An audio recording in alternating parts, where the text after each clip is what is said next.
votando.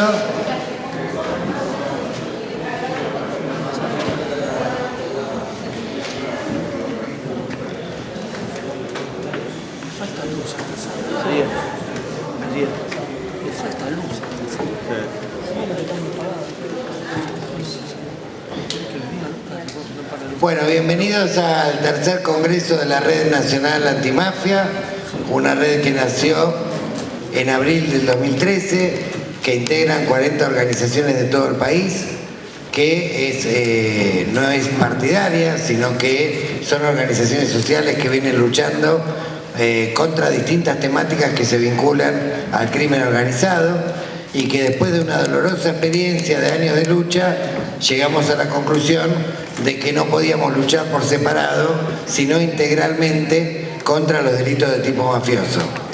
Hay organizaciones que se dedican a combatir el narcotráfico, como las Madres del Dolor de Rosario. Hay organizaciones que se dedican a luchar contra el lavado de dinero, como el caso de la ONG Contadores Forenses, que preside el contador Alfredo Poprikin. Hay organizaciones que se han destacado en la lucha contra el trabajo esclavo, como la Alameda. Hay otras que se han destacado en la lucha contra hechos gravísimos de corrupción, como los familiares y sobrevivientes de la tragedia de Once, como los miembros de APEMIA.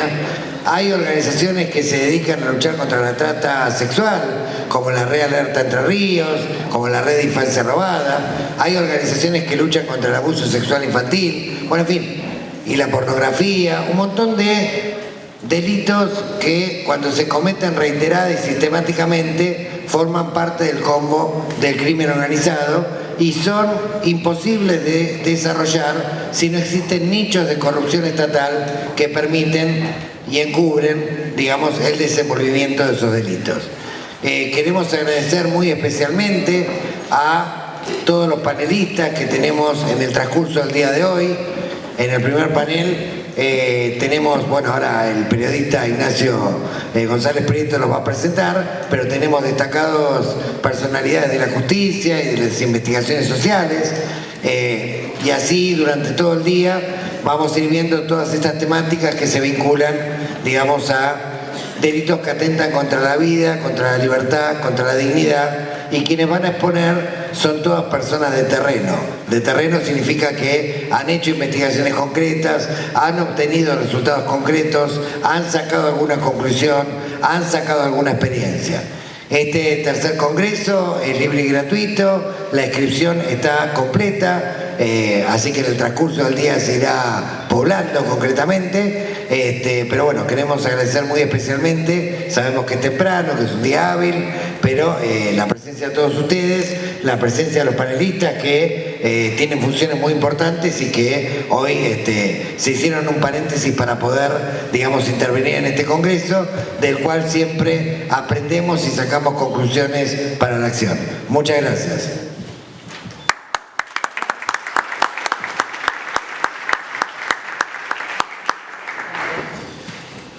Buen día para todos y vamos a decir también cuál va a ser la temática que se va a desarrollar en el día de hoy. Alguien puede avisar por teléfono o a través de las redes sociales si una persona quiere participar en el transcurso del día. Durante la mañana, narcotráfico, adicciones, trata sexual,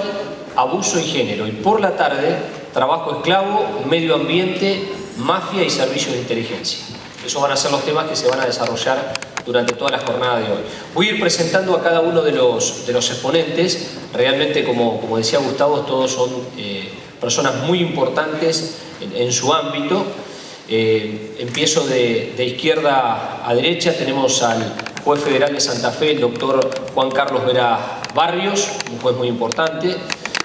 También al profesor de Ciencia Política del Departamento de Ciencias Sociales de la Universidad de San Andrés, abogado, licenciado en Relaciones Internacionales, doctor en Ciencia Política,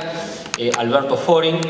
Después está la doctora Zunilda Nirenberger, que es la jueza federal de Chaco,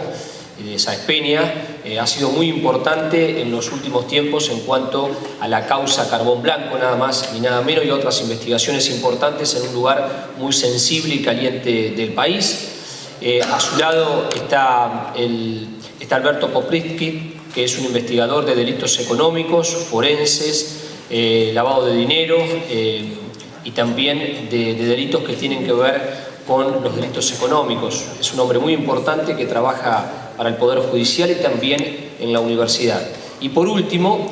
vamos a conocer también a Claudio Kishimoto, que es el fiscal federal de Rafaela. Él ha trabajado durante muchísimo tiempo en el Departamento de la Costa, en Mar del Plata, en Necochea,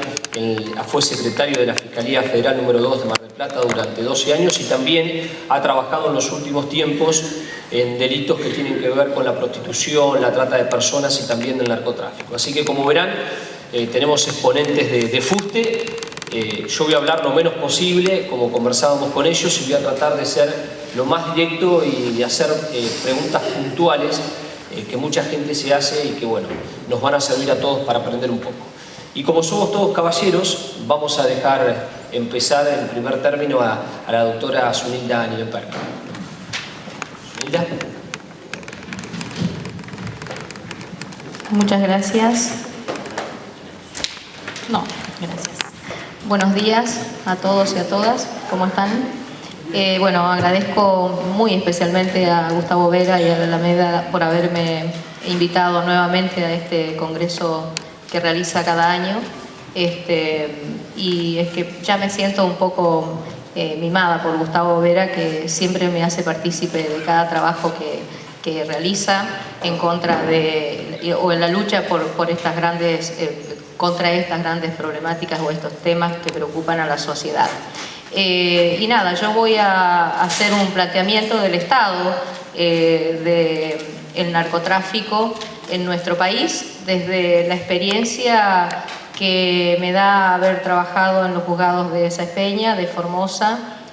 actualmente en Resistencia, y de los datos que nos llegan a partir de las investigaciones de las fuerzas y que dan cuenta que la República Argentina ocupa un lugar estratégico en el tráfico, en el transporte, en la comercialización de estupefacientes, y esto es porque, si ustedes ven en el mapa, estamos justamente, nos separan a la República Argentina, nos separa 370 kilómetros aproximadamente de frontera con Paraguay, allí en la provincia de Formosa, que por un lado limita con Salta y por otro lado con Paraguay,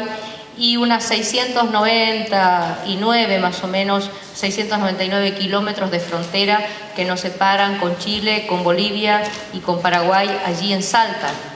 Esto hace que las rutas del NEA y del NOA sean las rutas más aseguradas para el transporte y el tráfico de estupefacientes que provienen de distintos lugares del mundo. Porque también, si pasamos después un poco más adelante, el próximo mapa, van a poder ver otro más hasta que llegamos al mapa. Ahí van a poder ver que la República del Paraguay está catalogada como uno de los principales escenarios de grandes movimientos de estupefacientes, y es a partir de un punto neurálgico que lo constituye esta región que ustedes van a ver ahí, que es el Chaco paraguayo, donde existe una multiplicidad de pistas clandestinas que sirvan para el aterrizaje y despegue de aviones con movimientos especialmente de cocaína de los países productores del mundo como Colombia, Perú y Bolivia, y con destino a la República Argentina, a la República de Brasil y a los países europeos. Por lo tanto, imagínense que toda esa zona es el paso casi asegurado, teniendo en cuenta además que en cuanto a leyes de control aéreo, por ejemplo, los países Colombia, Venezuela, Bolivia y Chile tienen, Perú, tienen leyes de control del espacio aéreo, y la República Argentina no lo tiene. Esto también hace que, sumado a otros tantos factores, sea más fácilmente que todo el material estupefaciente sea conducido por nuestras rutas, especialmente en la zona del NEA y NOA, que es la entrada asegurada, como les decía, del estupefaciente. ¿Cómo entra conforme a las investigaciones que hemos llevado adelante? Por vía terrestre, por vía aérea y por vía fluvial. Por vía terrestre lo hacen en las distintas modalidades. En la zona de frontera de Formosa, allí donde se repliega el río Pilcomayo, obviamente hay un montón de kilómetros que no están debidamente controlados, entonces pasan a pie, con caballos o con pequeños carros, y van pasando la droga en distintas cantidades hasta Formosa, hasta barrios periféricos de Formosa, donde realmente en general no entran las fuerzas de seguridad. A veces la policía provincial es la única que puede llegar a tener acceso, y allí es donde se almacena, diríamos, el estupefaciente, que es buscado luego de las otras provincias como Córdoba, como Tucumán y también desde Buenos Aires. Por otra parte, y también dentro de la modalidad terrestre de transporte, bueno, pasa a través de la aduana en camiones precintados que vienen directamente desde Paraguay, y el material estupefaciente está camuflado con alguna mercadería que no permita detectarlo fácilmente. Como vienen precintados, la aduana no abre los precintos hasta llegar a Chile. Son camiones que hacen Paraguay-Chile. En otros casos, grandes cantidades de estupefacientes son pasadas también por el río Paraguay en canoas, que son luego almacenadas en galpones en Formosa o Clorinda, y desde allí pasan camiones paraguayos que ya vienen desde el otro lado vacíos, de tal manera que puedan pasar fácilmente en la aduana, cargan en Formosa y van hacia los distintos lugares del país, llegan a Buenos Aires, bueno, y a otros lugares, a Brasil, por ejemplo, yendo a otros países, y bueno, y de ahí a los distintos lugares del mundo. También en vehículos que se llama envainada, la droga envainada, que son vehículos acondicionados en los paneles de las puertas, atrás en dobles fondos en el baúl, también en los tanques de combustible que vienen separados. Una parte tiene el combustible de, por supuesto, menor capacidad, y por el otro lado la droga. Obviamente en todos estos acondicionamientos están pintados o de alguna manera recubiertos con alguna sustancia que no permita la fácil detectación del olor del estupefaciente. Por otra parte, también en camiones, a través de todas nuestras rutas chaqueñas, formoseñas, salteñas, bajo distintos cargamentos, de todos los que se les puede imaginar. Cargamentos de leña, cargamentos de carbón, cargamentos de piedra, cargamentos de zapallo, cargamentos de rollizos, y hasta el caso de la cocaína vino entremezclada en algún momento con polvo de hueso, de tal manera que no pueda ser detectado fácilmente. Y tuvimos casos de camiones cisternas que traían carne, y dentro de la cantidad de carne en esos camiones también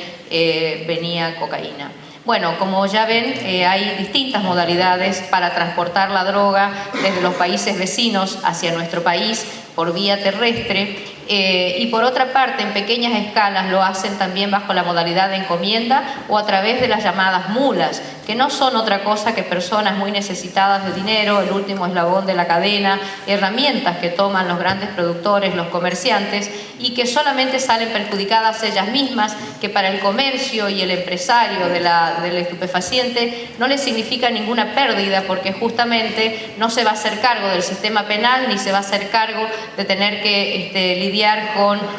años de prisión o con un sistema penal que lo reprima, y son fácilmente fungibles, porque obviamente como hay tantos pobres y tanta gente necesitada, mandar a uno de ellos y pagarle 5.000 pesos no le significa nada, y las ganancias son enormes. Por lo tanto, bueno, estas mulas, que son personas, seres humanos, vulnerables, necesitados, son una herramienta más, y se la cuenta como una herramienta más para ellos, que es como un elemento material, ¿no? Por otra parte, también se hace por el sistema de encomiendas, que a veces vienen con destinatarios desconocidos, a nombre de una persona cuyo DNI tiene en sus manos el destinatario, de tal manera de poder ir a retirar la encomienda sin ningún tipo de peligros. Y otras veces estas encomiendas son acompañadas por las personas, también personas que no tienen, por supuesto, no van a perder nada porque no son los verdaderos dueños. Con tanta,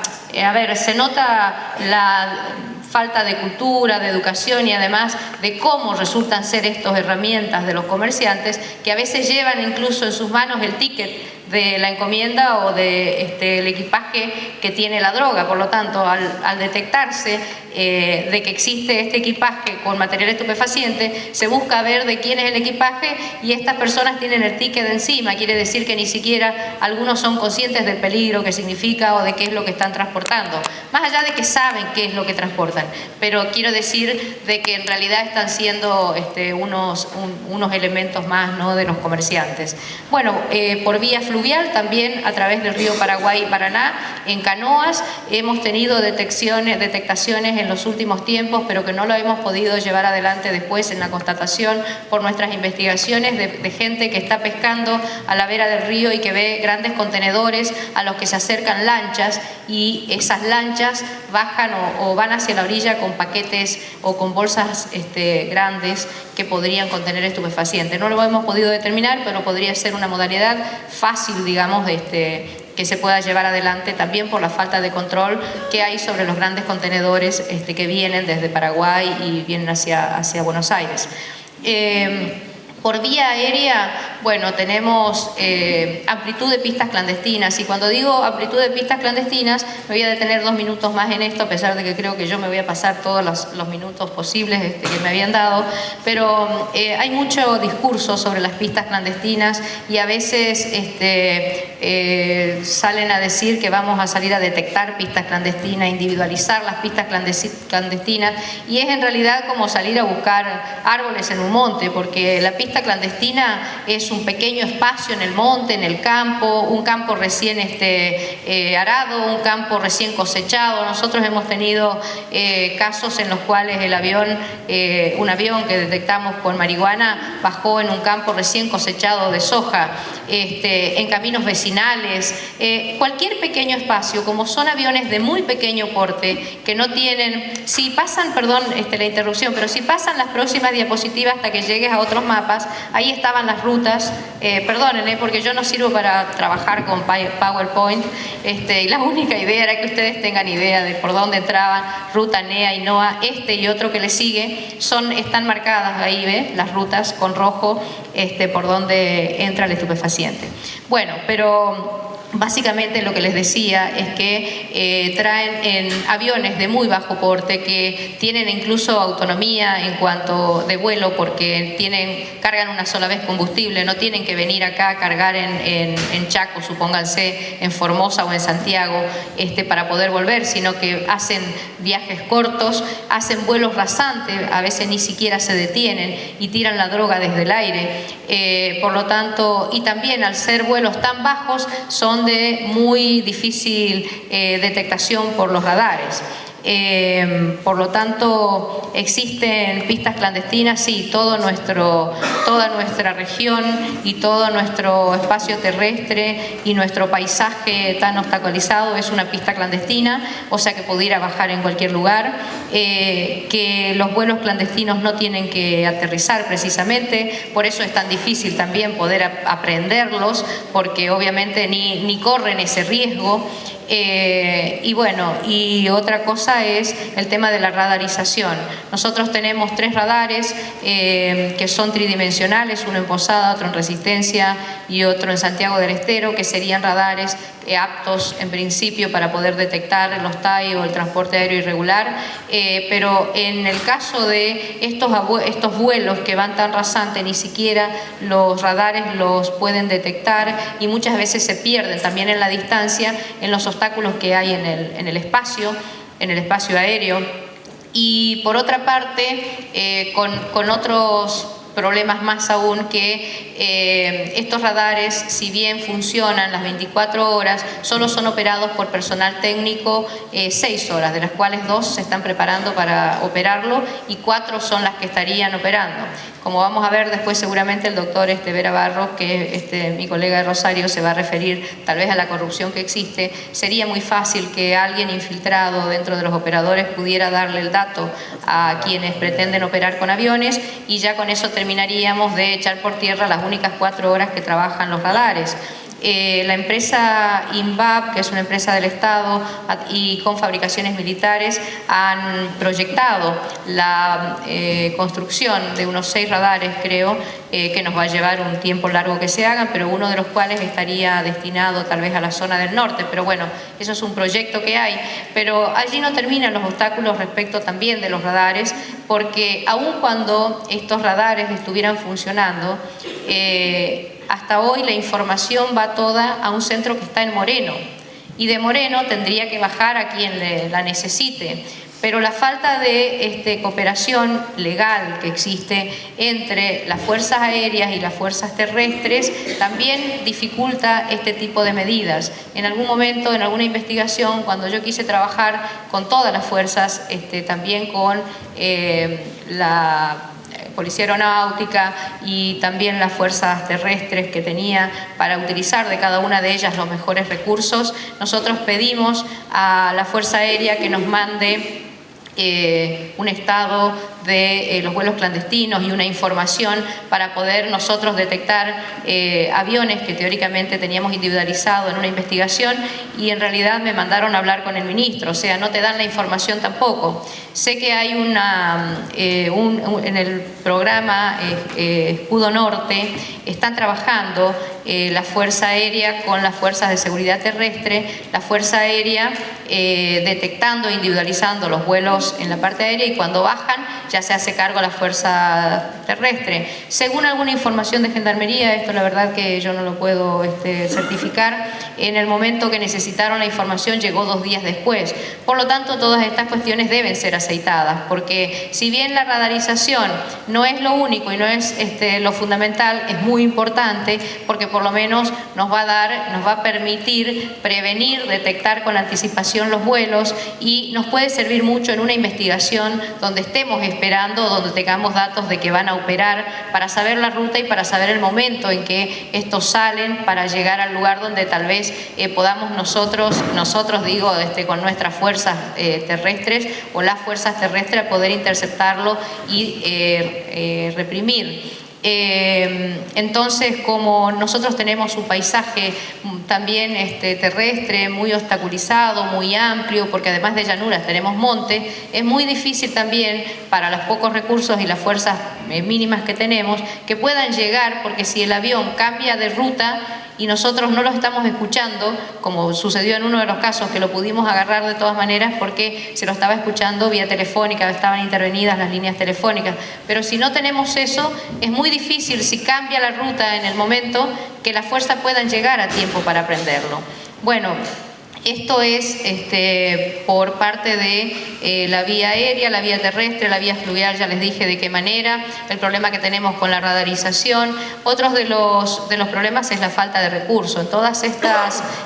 faltas de recursos que no sé ni siquiera cuánto tendría que ser, porque si bien en algunos casos yo tengo experiencia en nuestra zona que en algún pedido concreto se han aumentado los efectivos y algunos elementos más se les ha dado a la fuerza de seguridad, lo cierto es que las grandes empresas criminales lo que más tienen es dinero, entonces tienen absolutamente todas las herramientas para operar, vehículos de alta gama, medios de comunicación de última generación, y en realidad nuestros policías a veces no tienen más que una radio o un telefonito personal que es de muy difícil en lugares donde ni siquiera hay antena, entonces no se pueden comunicar. Todos los caminos interprovinciales no están realmente controlados, y es lo que utilizan la mayor parte del transporte de estupefacientes, va por esos caminos por la falta de control, porque aún si hubiera un puesto de control, normalmente hay una sola persona. Imagínense que estos camiones o las camionetas que vienen muy cargadas siempre vienen con punteros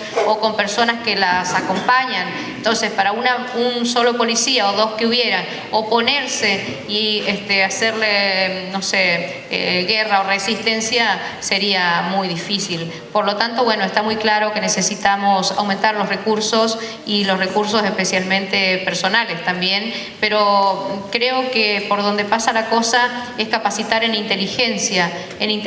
las fuerzas de seguridad, porque nosotros trabajamos muy sobre los hechos que se van concretando, sobre la detección de lo que se encuentra en la ruta, sobre la detección esporádica del control que se hace o casual o de un accidente que pueda haber, pero no hay investigaciones suficientes hechas que permitan detectar a la empresa criminal, a la organización criminal, esperarla y poder cortar todos sus tentáculos, que es lo que nos importaría. Entonces, y en este sentido, creo que es un obstáculo también la ley de narcomenudeo. Esto es un criterio muy personal, por supuesto, porque lo que me da la pauta está en Buenos Aires. La ley de narcomenudeo significa que la provincia se ocupa de reprimir aquellos casos menores de tráficos de estupefacientes, aquella parte del negocio del estupefaciente que se vende directamente al consumidor. Todos esos casos de pequeño comercio lo atrapa ahora la justicia provincial. Pasa acá, en Córdoba, en Salta, ahora recientemente en Chaco. ¿Y qué hace esto? Si bien coadyuva a la seguridad de la sociedad, porque realmente van contra los kioscos, los pequeños vendedores, tiene para mí dos obstáculos insalvables, que es la criminalización de la pobreza, básicamente, porque además por una falta de recursos que tenemos en cuanto a cárceles, están llenas las cárceles y están llenas de pobres en realidad, porque siempre vamos al último eslabón de la cadena y como es lo que más abunda y lo más fácil de detectar, es lo que más rápido llevamos preso y nos olvidamos de mirar hacia arriba. Entonces, los dos problemas son esto. Primero, que ir solamente hacia este eslabón nos permite llenar cárceles innecesariamente, y no mirar hacia arriba es el segundo problema, porque al cortar las investigaciones en el último eslabón no nos permiten seguir investigando y mirar quién las distribuye, quién es el que viene a proveer de la sustancia, y tal vez ir un poquito hacia arriba, ir a donde nosotros realmente necesitamos llegar, que es a los grandes proveedores, que es a los productores, o a los elaboradores de las sustancias estupefacientes. Por lo tanto, vuelvo a repetir, el tema del narcomenudeo me parece que desde mi criterio personal no es el mejor efecto en este estado de cosas en el que tenemos hoy por hoy. Tal vez si podamos hacer algún tipo de compaginación importante entre la ley, sobre todo entre los operadores nacionales y provinciales, y por sobre todas las cosas en las fuerzas de seguridad, porque rinde mucho más réditos políticos el narcomenudeo que el narcotráfico, porque el narcomenudeo es de fácil detectación, se hacen muchos allanamientos, se agarran pequeñas cantidades y se pone a mucha gente presa por un rato. Pero vuelvo a repetir, no es más que criterio personal, vuelvo a repetir también, la criminalización de la pobreza. Las cárceles están llenas de pobres y nunca llevamos o llegamos hacia arriba, hacia el otro eslabón. Otra cosa que tenemos que pensar es qué vamos a hacer con el consumo, porque también los pocos recursos que tenemos los estamos utilizando en ver a ver si lo traemos a indagatoria o no al consumidor, y allí nos detenemos y tenemos millones de causas en todos los juzgados y realmente tampoco estamos haciendo nada por ellos, ni van presos, porque no van, y está muy bien que así sea, no es que yo quiera llevarlos presos, pero tampoco se está haciendo lo que teóricamente se debe hacer y por qué está reprimida la tenencia para consumo, que es asistirlos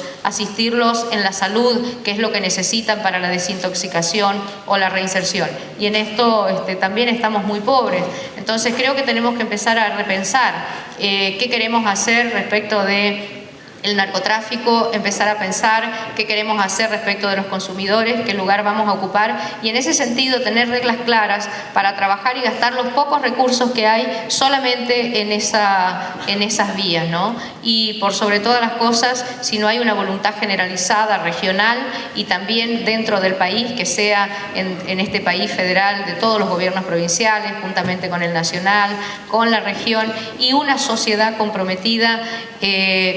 en las denuncias, comprometida en la asistencia,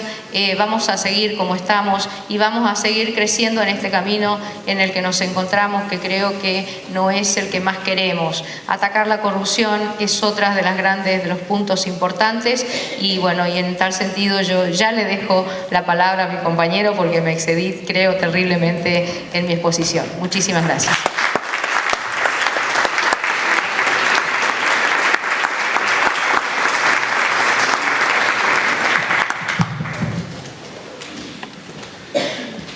buenos días.